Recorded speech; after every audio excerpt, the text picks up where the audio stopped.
السلام علیکم ورحمۃ اللہ وبرکاتہ۔ تعلیم ہماری ہر حال میں جاری، اس مقصد کے تحت صفا اردو پرائمری اسکول طہورہ باغ واگی روڈ وزیر آباد ناندیڑ کی جانب سے آن لائن ایجوکیشن پروگرام کے تحت آج جماعت پنجم کا مضمون سائنس پڑھایا جا رہا ہے، جس میں ہم سبق پڑھیں گے ہمارا گھر اور ماحول۔ بچوں، ہمارے سبق کا نام ہے ہمارا گھر اور ماحول۔ یہاں پر آپ دیکھ سکتے ہو مختلف قسم کے گھروں کی تصاویر آپ کو دیے گئے ہیں، جس میں آپ کو یہاں پر کچھ گھاس پھوس کی جنگل میں ملنے والی اشیاء سے بنے ہوئے گھر ہے، کچھ سیمنٹ کانکریٹ کے ہے اور کچھ RCC کے گھر آپ کو دکھائے گئے ہیں، جس میں آپ دیکھ سکتے ہو پہلا جو گھر ہے وہ جھوپڑی نما ہے اور گھاس کی مدد سے بنا ہوا ہے۔ دوسرا بھی اسی ٹائپ کا ہے کہ جنگل میں ملنے والے پتے وغیرہ ٹہنیاں وغیرہ سے بنا ہوا ہے۔ اور تیسرا جو گھر ہے جیم، یہ کیا ہے، ڈھلوان چھتے کا کویلو کا گھر ہے۔ اسی طریقے سے یہاں پر آپ کو دو بلڈنگ نظر آ رہے ہیں، یہ شہری گھر ہے جو کہ RCC کے بنے ہوئے ہیں، اور اس کے بعد یہ گاؤں میں پائے جانے والا گھر ہے جہاں پر بارش زیادہ ہوتی ہے، اور یہ لاسٹ میں جو دیا گیا ہے یہ گھر بھی کیا ہے، عام طور پر آپ کو شہروں میں دکھائی دے گا۔ اسکول، بازار، دوسرے شہروں کو جاتے وقت آپ بہت ساری چیزیں دیکھتے ہیں، اس وقت گھروں کو ضرور دیکھیے۔ گھروں کا مشاہدہ کرتے وقت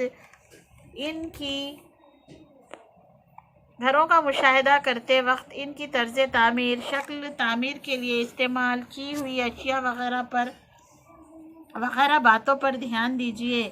ذرا دیکھیے کیا آپ کے دیکھے ہوئے گھر اوپر دیے ہوئے گھروں جیسے ہیں؟ گھر تعمیر کرنے کے لیے کون کون سی اشیاء استعمال کرتے ہیں؟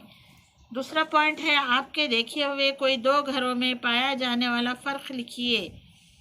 گھروں کی وجہ سے کن کن چیزوں سے ہماری حفاظت ہوتی ہے؟ چوتھا پوائنٹ ہے الف بے جیم، گھروں میں کیا فرق ہے؟ آپ یہاں پر دیکھیے تصویر میں آپ کو الف بے، یہ الف کا گھر ہے، یہ بے ہے، اور یہ تیسرا ہے جیم۔ اس میں تینوں گھروں میں یہ ایک گھر، یہ دو گھر اور یہ تیسرا، اس میں آپ کو کیا فرق نظر آتا ہے یہ آپ کو لکھنا ہے، اور ان تینوں گھروں میں کون سا گھر زیادہ محفوظ ہے یہ بھی آپ کو لکھنا ہے۔ اس کے بعد دیکھیے آپ درجہ بالا گھروں میں سے کون سے گھر شہروں میں زیادہ نظر آتے ہیں، کون سے گھر دیہی علاقوں میں زیادہ نظر آتے ہیں۔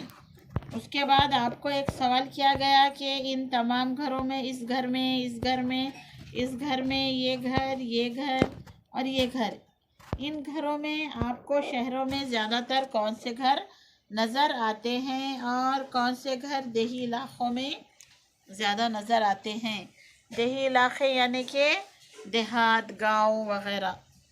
آپ کے ماحول اور آب و ہوا کا لحاظ کرتے ہوئے مناسب گھر کے قریب کے چوکون میں صحیح کا نشان لگائیے۔ یہاں پر آپ کو دیکھنا ہے آپ جس شہر میں رہتے ہیں وہاں کے ماحول کے حساب سے آپ کو کون سا گھر سوٹیبل ہوگا، کون سا گھر آپ کے لیے مناسب ہوگا، اس ٹائپ کا یا اس ٹائپ کا۔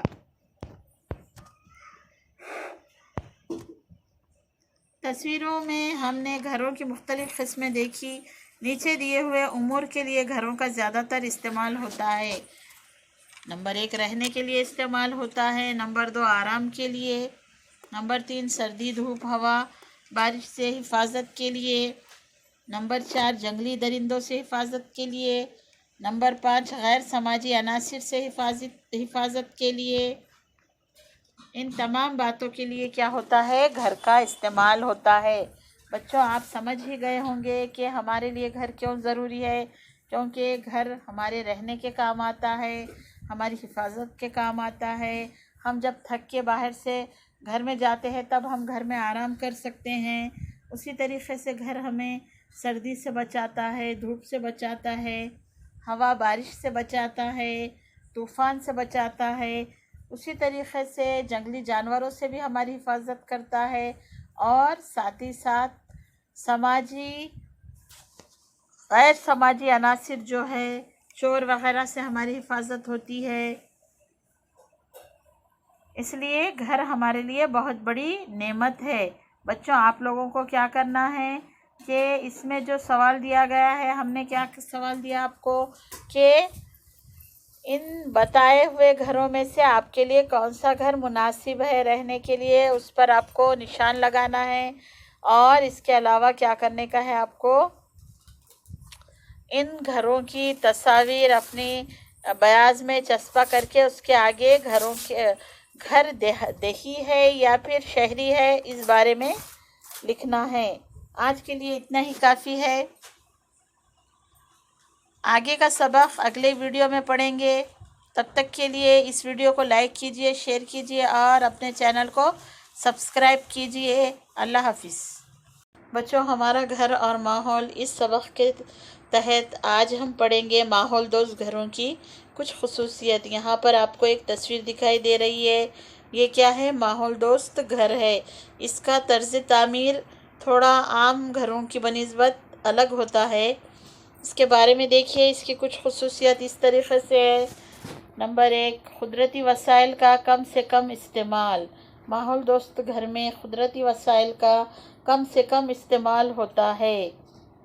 اسی طریقے سے بایو گیس، ہوائی توانائی اور شمسی توانائی جیسی توانائی کے غیر رسمی وسائل کا استعمال زیادہ سے زیادہ ہوتا ہے.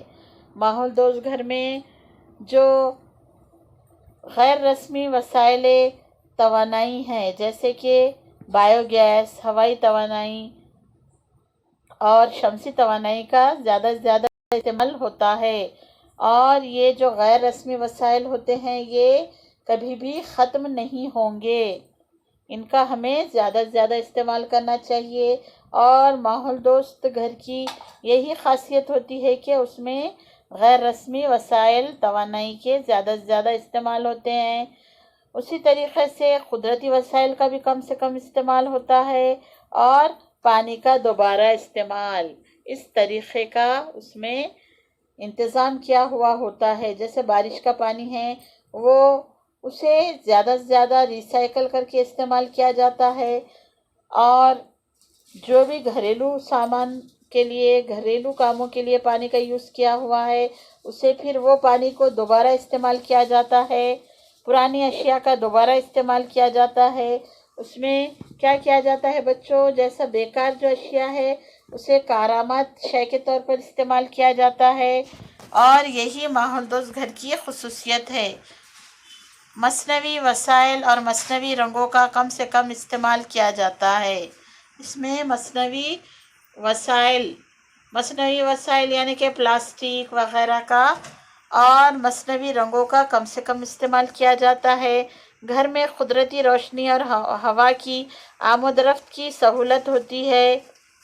ساتھ ہی ساتھ کیا ہوتا ہے؟ گھر میں قدرتی روشنی، سورج کی روشنی اور ہوا کی آمد و رفت کے لیے اس میں استعمال کیا جاتا ہے. سہولت ہوتی ہے اس میں کھڑکیاں وغیرہ ایسی رکھی جاتی ہے اور اس کی سمت وغیرہ اس طریقے سے رکھی جاتی ہے کہ سورج کی زیادہ سے زیادہ روشنی اس میں آئے اور ہوا کی بھی آمد و رفت ہو. یہاں پر دیکھیے بچوں، یہاں پر آپ کو ایک دوسری طریقے سے ایک گھر دکھائی دے رہا ہے اور اس کے بارے میں آپ کو کیا بتایا گیا ہے؟ آبی سیاحت ایک اہم کاروبار بن چکا ہے. کچھ جگہوں پر سیاحوں کے بسیرے سمندر کے نیچے تعمیر کیے گئے ہیں. یعنی کیا کیا جاتا ہے کہ آبی سیاحت کے لیے آبی سفر لوگوں کو بہت پسند ہوتا ہے. وہ آبی جانداروں کو دیکھنا چاہتے ہیں اور ان کی یہ خواہش پوری کرنے کے لیے کیا انتظام کیا جاتا ہے کہ سمندر میں یا پھر جھیل وغیرہ میں آبی بسیرے بنائے جاتے ہیں. یعنی کہ ایک کمرہ ہوتا ہے یا ایک روم کی طرح ایک حصہ بنایا جاتا ہے اور اس میں سے کانچ کے ذریعے یا پلاسٹک کے ذریعے آپ کو اس میں بیٹھے بیٹھے سمندر کی ہر چیز دکھائی دیتی ہے. اسے کیا کہتے ہیں؟ آبی بسیرا. ان بسیروں میں سے آپ سطح سمندر اور وہاں کی خوبصورت سمندری زندگی کے مناظر کا لطف اٹھا سکتے ہیں۔ یورپ، شمالی امریکہ کے ساحلی علاقوں میں ایسے بسیرے نظر آتے ہیں۔ آپ کو ایسے بسیرے کہاں نظر آئیں گے؟ یورپ اور شمالی امریکہ کے ساحلی علاقوں میں۔ آبی حصے کو پاٹ کر بنایا گیا یہ علاقہ نشیبی ہونے کے سبب آج بھی بھاری بارش کی وجہ سے اس حصے میں پانی بھر جاتا ہے۔ آپ کو پانی کے نیچے کے اگر گھر دیکھنا ہے تو یہ آپ کو زیادہ تر کہاں پر ملیں گے؟ یورپ اور شمالی امریکہ میں۔ ممبئی شہر 7 جزیروں پر آباد ہے۔ ممبئی شہر کے بارے میں آپ سب جانتے ہوں گے۔ آپ کو یہ جان کر بہت ہی اچھا لگے گا کہ یہ شہر اصل میں کیا ہے؟ 7 جزیروں پر آباد ہے۔ ان جزیروں کے درمیان کے آبی حصوں کو پتھر اور مٹی سے پاٹ کر زمین بنائی گئی ہے۔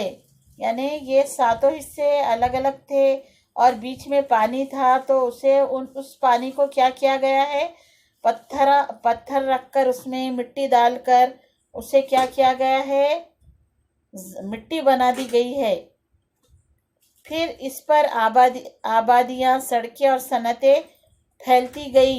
آبی حصے کو پاٹ کر بنایا گیا یہ علاقہ نشیبی ہونے کے سبب آج بھی بھاری بارش کی وجہ سے اس حصے میں پانی بھر جاتا ہے۔ یعنی کہ جو جزیرے ہیں ان کی بلندی زیادہ ہے اور 2 جزیروں کے درمیان جو پتھر وغیرہ ڈال کر جو نشیبی علاقہ بنایا گیا ہے اس میں آج بھی بارش ہونے پر پانی جمع ہو جاتا ہے۔ دیکھیے بچوں، یہاں پر آپ کو ممبئی عظمیٰ مہانگر اور اس کے بعد شہر ممبئی، اس کے بعد 7 جزیروں کا مجموعہ، یہ دیکھیے یہ جو پہلے والا حصہ ہے پہلے ایسا تھا، پھر اسے مٹی وغیرہ ڈال کر ایسا بنایا گیا، پھر اب اس طریقے سے بن گیا ہو۔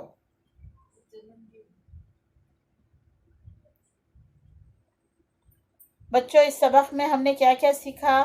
علاقے کی آب و ہوا میں تنوع کے مطابق طرز تعمیر میں تنوع نظر آتا ہے۔ یعنی کہ علاقے کی آب و ہوا کی بنا پر آپ کو الگ الگ قسم کے تنوع یعنی مختلفیت آپ کو الگ الگ گھروں میں طرز تعمیر میں نظر آئے گی۔ یعنی جہاں پر بارش زیادہ ہوگی وہاں پر آپ کو ڈھلوان چھت والے گھر دکھائی دیں گے، جہاں پر کم بارش، اوسط بارش ہوتی وہاں پر آپ کو RCC کے جو نشیبی علاقہ ہے، جہاں پر پہاڑی علاقہ ہے اور جو سطح مرتفع ہے، اس طریقے سے الگ الگ زمین کی قسموں کے حساب سے بھی آپ کو الگ الگ گھر نظر آئیں گے، اور ساتھ ہی ساتھ بارش کی حساب سے بھی آپ کو الگ الگ قسم کے نظر آئیں گے۔ بارش کے حساب سے بھی آپ کو گھر الگ الگ قسم کے نظر آئیں گے۔ علاقے کے مطابق گھروں کی طرز تعمیر ہوگی۔ گھروں کی تعمیر میں مختلف وسائل استعمال ہوتے ہیں۔ یہ وسائل قدرتی اشیاء سے ہی بنائے جاتے ہیں، اور گھروں کی تعمیر کرنے کے لیے مختلف قسم کی اشیاء کی ضرورت ہوتی ہے، اور یہ اشیاء ہمیں کہاں سے حاصل ہوتی ہے؟ قدرت سے حاصل ہوتی ہے۔ توانائی کا استعمال احتیاط سے کریں، اور ہمارے لیے یہ سب سے اہم آج کی دور حاضر کی ضرورت ہے کہ ہمیں توانائی کے جو وسائل ہیں ان کا مناسب استعمال کرنا چاہیے، احتیاط سے استعمال کرنا چاہیے، تاکہ وہ زیادہ دنوں تک ہمیں میسر آ سکے۔ توانائی کے قدرتی ذرائع کا زیادہ استعمال ضروری ہے۔ ہمیں توانائی کے جو غیر رسمی ذرائع ہیں ان کا زیادہ سے زیادہ استعمال کرنا چاہیے، جیسے کہ ہوا کی توانائی، پانی کی توانائی اور شمسی توانائی وغیرہ۔ ماحول دوست گھروں کی تعمیر ضروری ہے، اور ساتھ ہی ساتھ ہمیں کیا کرنا چاہیے؟ ماحول دوست گھروں کی تعمیر کرنا چاہیے۔ ماحول کو نقصان نہ پہنچے اس جانب زیادہ سے زیادہ توجہ دینی چاہیے، اور ہمیں کیا کرنا چاہیے؟ ماحول کو نقصان نہ پہنچے اس جانب زیادہ سے زیادہ توجہ دینی چاہیے۔ آج کے لیے اتنا ہی کافی ہے بچوں۔ اس سبق کو بار بار سنیے، ویڈیو کو لائک کیجئے، شیئر کیجئے، اور ہمارا جو چینل ہے صفا اردو پرائمری اسکول کا، اسے سبسکرائب کیجئے تاکہ آپ کو نئے نئے ویڈیوز کے نوٹیفیکیشن مل سکے۔ آج کے لیے اتنا کافی ہے۔ اللہ حافظ۔ بچوں، آج ہم نے جو کچھ پڑھا اسے اچھی طریقے سے